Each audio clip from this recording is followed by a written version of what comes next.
Suppose you have recently witnessed a serious road accident. Write a letter to your friend describing the street accident. সড়ক দুর্ঘটনার বর্ণনা দিয়ে তোমার বন্ধুকে একটি চিঠি লিখো। প্রথমে আমরা স্থানের নাম উল্লেখ করব। Motijheel, Dhaka, 10 March 2024. Dear Nasir, hope you are well. I'm not well because I have witnessed a serious street accident. Here, I'm giving you a brief description of it.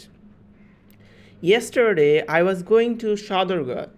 The road was busy. There was a heavy jam of vehicles. Suddenly, the jam disappeared. All the vehicles were going quickly. I heard a bang. I looked behind and saw a crowd of people. A boy of 12 years was run over by a truck. When he was crossing the road, the truck loaded with goods was coming from the opposite direction. The driver failed to control the speed of the truck and ran over the boy.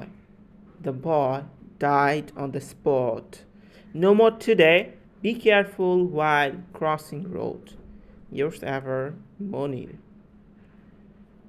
So আমরা এই লেটারটি সবাই ভালো করে প্রথমে কয়েকবার reading পড়ব, তারপর লিখে রাখবো যারা আমরা পরীক্ষার্থী। লিখে আমরা আরও ভালো করে আত্মস্থ করব। Thank you very much.